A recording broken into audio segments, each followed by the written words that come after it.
YouTubers, welcome back to AZ2 Ozarks. This is the calm before the storm. Not a bit of wind. Everything seems normal. It was 34 degrees when I got up this morning, still maintaining the same. But in just a few hours, we're supposed to have crazy blizzard conditions. High winds, snow falling. Really, there isn't supposed to be that much accumulation, only a couple inches to 3 inches. But at the same time, they're saying none of it will melt, and we're supposed to have this Arctic blast of cold air, colder than we've experienced in our 2 years here. So we'll see. We're going to do some preparations for this weather. I've got to take down the trash. It is trash day, hoping that they still do come and collect trash today and get on with our day. Sasha, hi.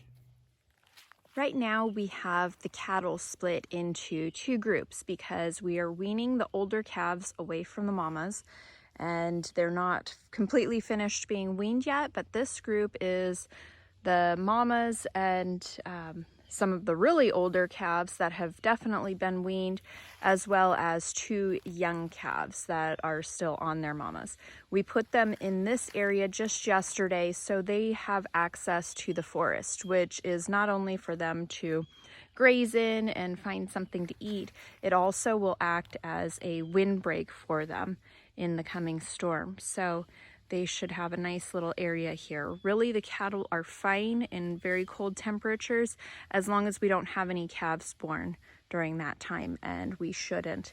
What the guys have done is staged some hay bales.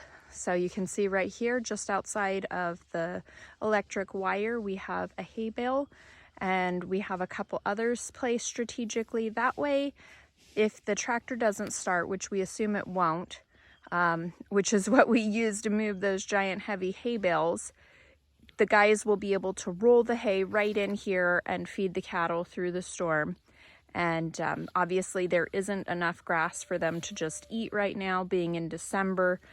We don't get much growth. The days are short. We had an extensive drought this summer, which meant less grass growing in the pastures, and so we didn't have much of a winter stockpile. But with these provisions, we expect the cattle to be just fine through the storm. We'll call this group the forest cattle for right now, and this is their source of water at this time. So they will be using this pond, and because of its size, it doesn't freeze solid, or it hasn't historically. It will get a layer of ice on the top. You can see that the electric wire is strung across over there where they have access to get a drink of water, but not wade in too far, because sometimes they get a little bit silly, and we try to discourage them from pooping in the pond, which seems to be something they sure enough will do if they get into it. However, with the surface freezing, what we will do is we'll come out periodically and we'll break the ice on the surface to make sure that they still continue to have their water source. You may say, what about the kitties? Well, Tommy and Kenny have access to this little garage building, which also houses our well pump. And despite wanting to get in the door, they can get in over the rafters, which are open rafters, and get into this area, which you can't see well. Let me see if I can give a little more light. The well pump is housed in that area, and there is a heater in there, which will keep it warm. And these guys, I'll fill up their food just here in a moment, will have their food and water and a warm place to stay should they want it. Right, guys? This group of cattle, which we'll call the older calves, which are currently being weaned, are in this area where they have access to water with a de-icer. And so this is close enough to the little garage that we have electricity, so the water de-icer keeps it from freezing. Rick's making sure everything's full of water right now to make sure that we can minimize the amount of times we're going to have to come outside and the time spent outside once the temperatures drop super low. Another thing we do is pull all the hoses in order to drain them of water so they don't get frozen and burst. It also makes them ready to accept more water once we need to use it. But having frozen hoses is no fun at all. Sasha's helping us with the morning chores today. Come on, Sash.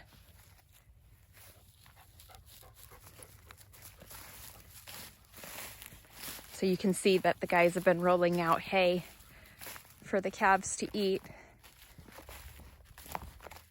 Just not much growing right now. These guys also have access to some trees and forest over there inside of the fence for cover from the cold. Sasha's timid around the cattle. While she's a livestock guardian, she was definitely better with the goats and the chickens. We didn't raise her up with the cattle so much. Come on, girl. So these guys are getting pretty big. They've stopped bawling, wanting milk all the time. Surely if they were let back in with their mamas, they would. But they're doing good. They're all coming over. Look at that. They see Rick about to roll some hay. So over here he has the hay placed on the other side of the electric line. That way he can just open up the line and roll the hay in. And these guys, since it's a smaller group and they're also smaller size due to their age, they don't require as much. So one bale lasts them quite a few days. Hey, cows. They know when it's time to eat.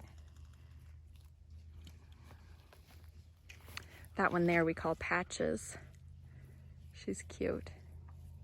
She was a little bit of a mistake. I don't know if you remember, we had gotten 2 steers from an auction that we were just going to raise out for meat before we had our South Pole cattle available. And one of those steers happened to be a bull. And well, he happened to impregnate one of our cows before we could get him fixed. And Patches is the result. So she looks a little bit different than everybody else.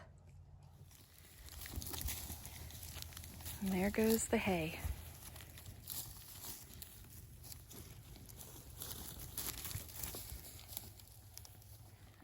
Murphy the Beagle doesn't really have an appropriate coat for super cold weather, and he's kind of wimpy about it. So he'll be inside once the cold weather starts. But right now he's getting a little bit of energy out with Sasha. They like to play quite a bit. She's very gentle with him, and it's amazing how she keeps tolerance because he's pretty wild. He grabs onto her scruff and gives her a good shake and everything, and obviously it doesn't hurt her, but she's very tolerant when she doesn't have to be. She could certainly kick his butt anytime she wanted to.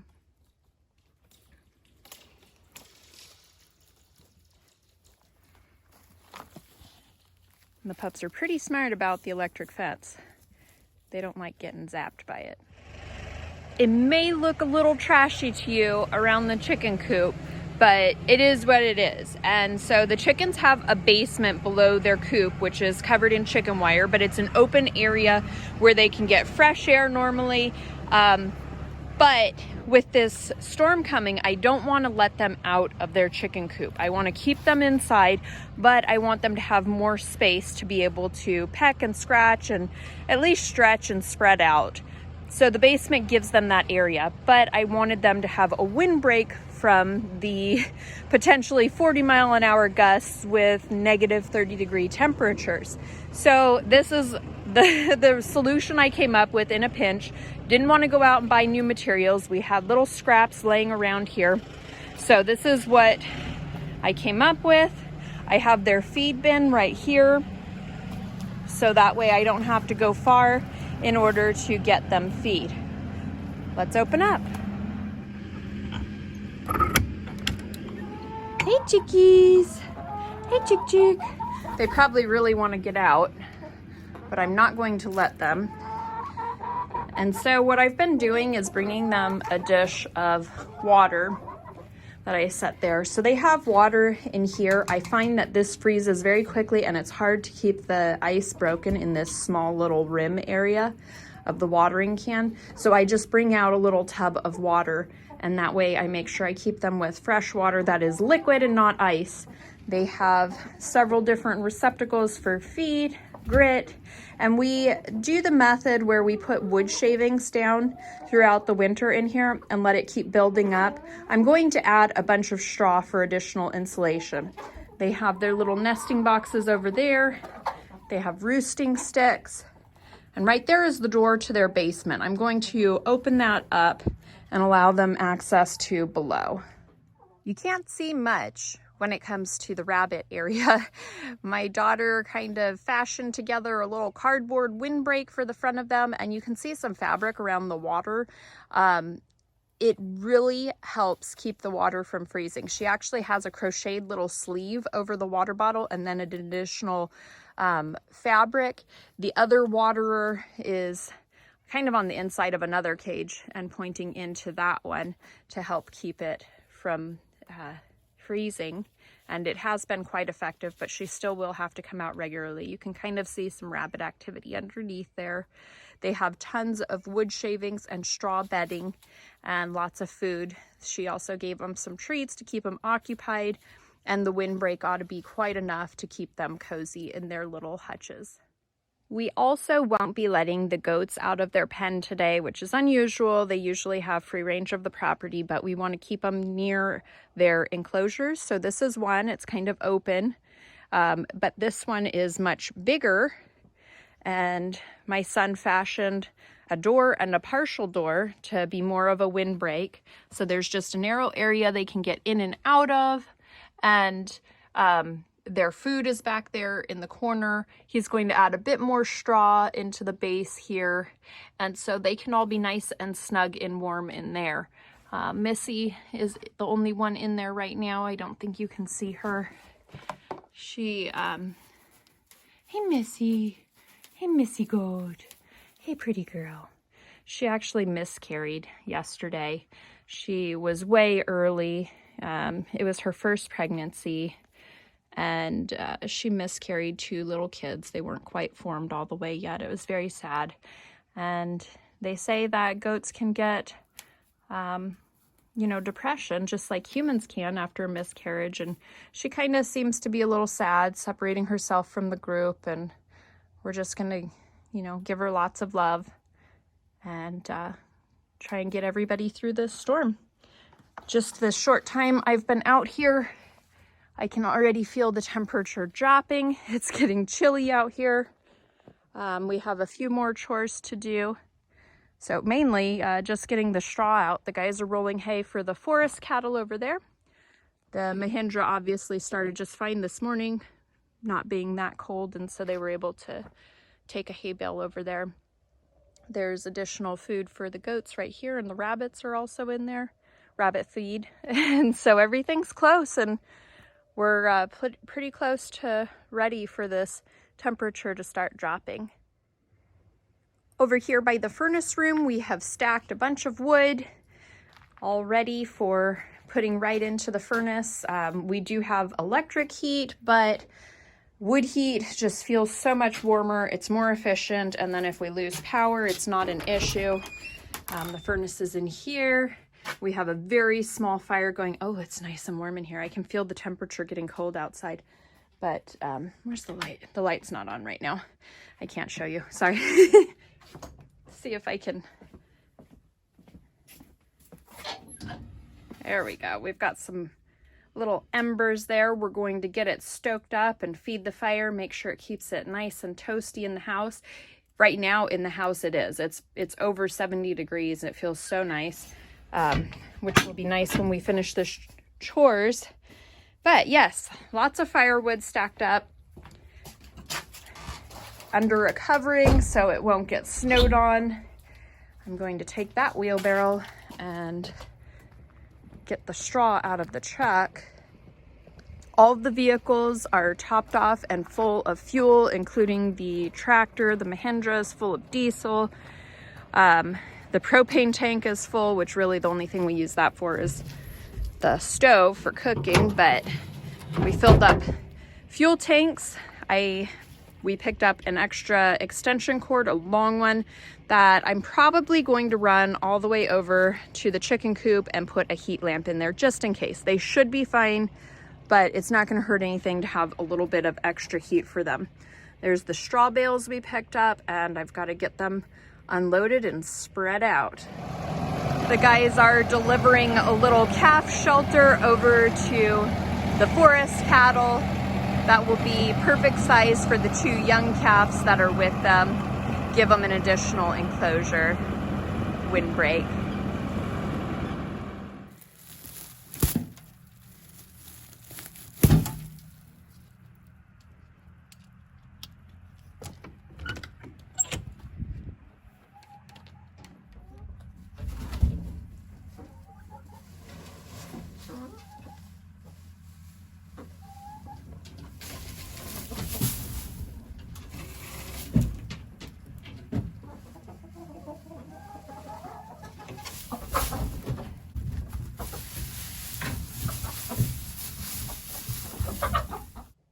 In the greenhouse, it just is what it is. I've covered some things with sheets and blankets. There is 1 strand of Christmas lights in with the Mizuna. You know, it's going to be an experiment. We'll see. I have a whole lot of small little guys, mostly spinach, that have come up all over the place, and we're just going to have to see how they do. Now, one thing I haven't shown you previously that I just noticed had come up in a few little spaces is right here. This is called corn salad or mache, and this is supposed to be the hardiest of the hardy of winter greens. They grow real small little rosettes like that, and here's a perspective. I mean, that's tiny, right? But this one's almost full size here, and they're really delicious to eat. They're kind of succulent. But these guys are supposed to be super hardy with just a light covering, which the greenhouse provides. So we'll see how they do, and we'll see how everything else does. My helpful son wiring up the heat lamp for me. Nice spider web up there. Aha! He's got it clamped up there in the roofing so it won't fall, because it is a fire risk. And he's got the cord up here so it won't drag across there, and the chickens shouldn't get caught in it if they flap around. They're being chickens as chickens are. The basement's open. We've got food. We've got water. Chickens are ready. All animals have been fed and watered. Shelter has been provided. Now all we do is wait for the storm. So here we go. I hope you guys enjoyed this video. If you did, give us a thumbs up and subscribe to find out the results of the storm.